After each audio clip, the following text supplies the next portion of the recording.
अच्छा मुझे बताओ, ये देश किसका है और पत्नी किसकी है? देश मेरा है ऐसा एक ने भी नहीं कहा।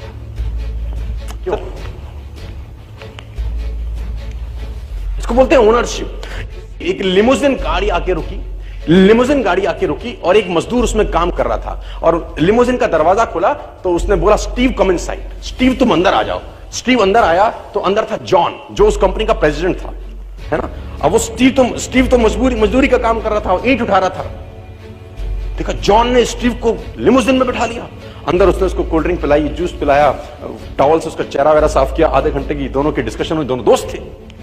अब लिमोजिन से दरवाजा खुला, आधे घंटे के बाद उतरा स्टीव अपने फिर से ईंट में लग गया, काम में लग गया और क्या कहते हैं, जॉन की लिमोजिन वहां से निकल गई। अब स्टीव के दोस्तों को बड़ा आश्चर्य हुआ, यार जॉन तुम्हारा दोस्त प्रेसिडेंट? उसने बोला हाँ मेरा दोस्त है, हम 25 साल पहले एक ही कंपनी में काम करते थे।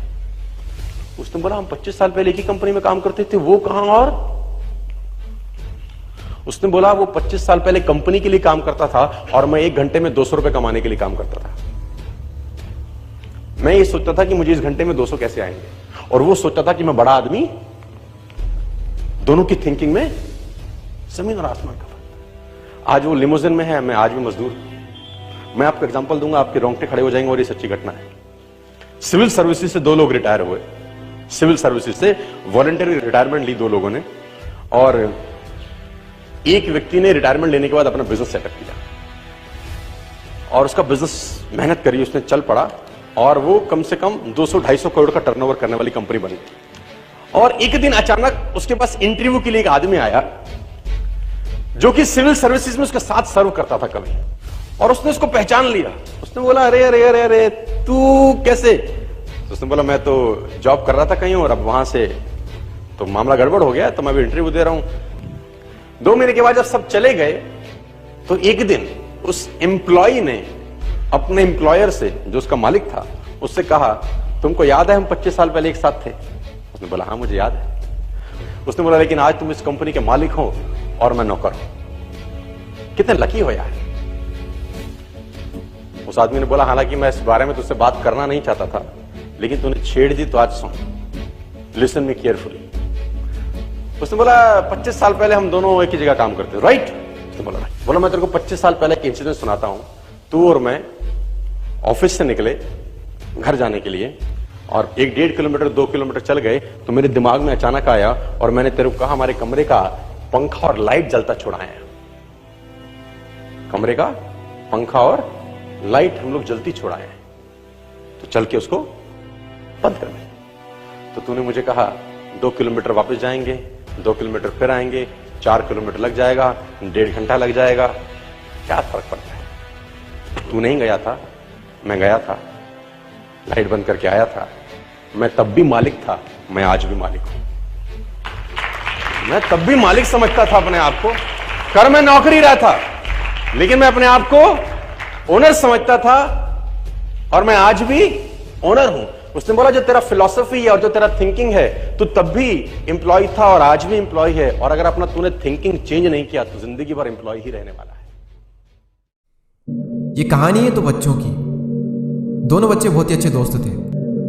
एक बार वो साथ में खेल रहे थे और खेलते खेलते शाम हो गई और फिर वो अपने घर जाने लगे। तो जब वो घर जा रहे थे तभी रास्ते में उन्हें जामुन का एक पेड़ दिखाई देता है जो कि बहुत बड़ा था और उस पर जामुन भी लगे थे।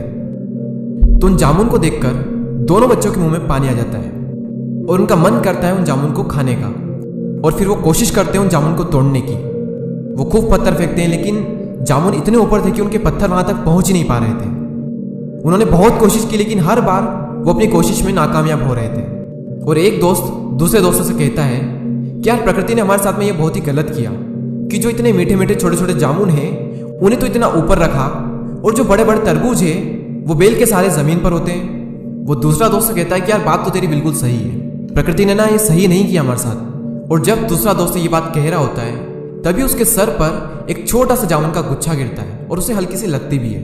और ये देखकर वो पहला वाला दोस्त उस पर हंसने लगता है। और इसी दौरान उस पहले वाले दोस्त को एक बात समझ में आती है कि यार हम गलत थे, प्रकृति ने हमारे साथ में जो कुछ भी किया है वो सब सही है। क्योंकि अगर इन जामुन की जगह तरबूज ऊपर लटके होते और इन जामुन की जगह पर अगर तरबूज तेरे सर पर गिरा होता तो शायद आज तू जिंदा भी ना बच पाता।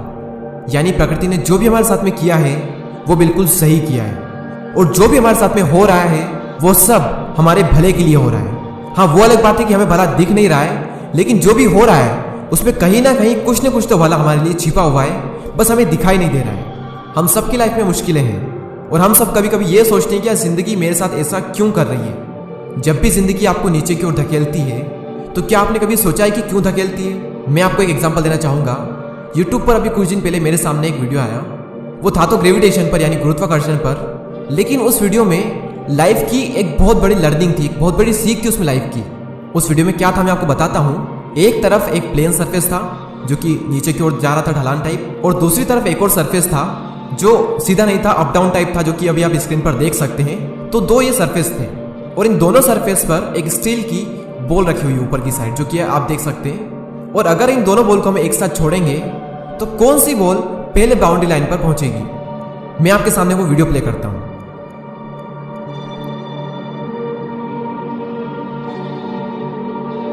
तो जैसा कि आपने देखा कि सेकंड वाली जो बॉल है वो पहले वाली बॉल के मुकाबले जल्दी बाउंड्री लाइन पर पहुंच गई। अब इससे लर्निंग क्या है कि जिंदगी आपको जितनी तेजी से नीचे धकेलती है उतनी ही तेजी से आपको ऊपर भी पहुंचाती है, या फिर ये कहें कि जिंदगी आपको नीचे धकेलती है ताकि आप ऊपर जा सको और बाकियों के मुकाबले जल्दी जा सको, उन लोगों के मुकाबले जिन्हें मुश्किलें नहीं मिलती, या फिर ये कहें कि जो अभी प्लेन सरफेस पर है। शेर अगर 2 कदम पीछे हटाता है तो इसका मतलब ये नहीं है कि वो डर गया है, बल्कि इसका मतलब ये है कि अब वो एक लंबी छलांग मारने वाला है। तो अगर जिंदगी तुम्हारे साथ कुछ गलत कर रही है तो डटकर चलते रहो। चलते रहोगे तो सेकंड बॉल की तरह एक न एक दिन बहुत तेजी से ऊंचाइयों पर जाओगे, लेकिन अगर हार कर रुक गए तो फिर तो तुम और ज्यादा नीचे चले जाओगे।